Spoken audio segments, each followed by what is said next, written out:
kung ang kasalanan ay maaaring magmula sa pinakamaliit at simpleng bagay, ang pag-ibig ng Diyos ay hindi po magpapatalo dahil ang pag-ibig ng Diyos ay nahahanap at nakikita din sa payak at simpleng mga pamamaraan.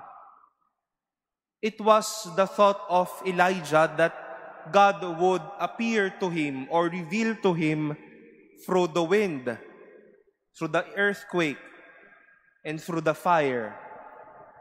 Ngunit nagparamdam ang Diyos sa kanya sa pamamagitan ng isang bulong. Not with the way he expected, isang bagay na maaaring malaki, something grand, something great, something noisy, or maybe something huge. But God spoke to him through a little and simple whispering sound. We might wish to seek the Lord in ways we want, as big as it can be, as loud as it can be, but God can touch lives even through simple and humble ways.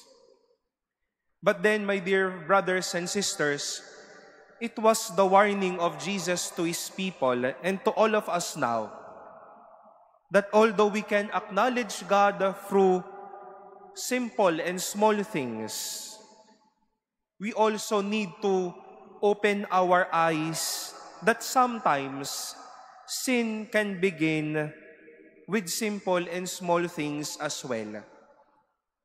Sabi nga po sa kanta, maliit na butas, lumalaki. Onting gusot, dumadami.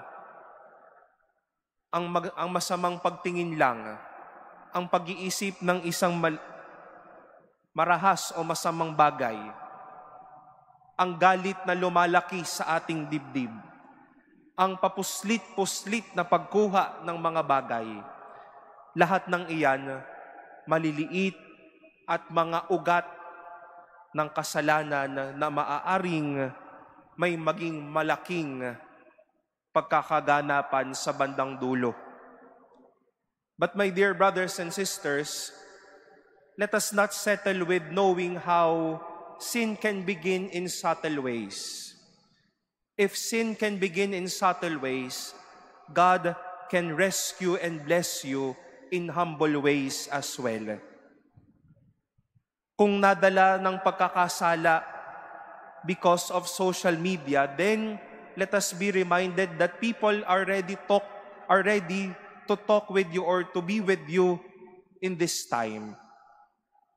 If with our words, sin came out, sin entered into the scene of our life, then words from people, the words that we speak, can become presence of God then in our lives. If sin can begin in subtle ways, know that God can rescue and bless you in humble ways. Huwag lang natin makita na mayroong mga maliliit na ugat ang pagkakasala. Baka kasi kung ayun lang ang tignan po natin, mag-enjoy na lang po tayo kagagawa ng mga iyon. But may we see simple and humble ways how God Himself can remind us of our goodness and how God can bless us with His graces.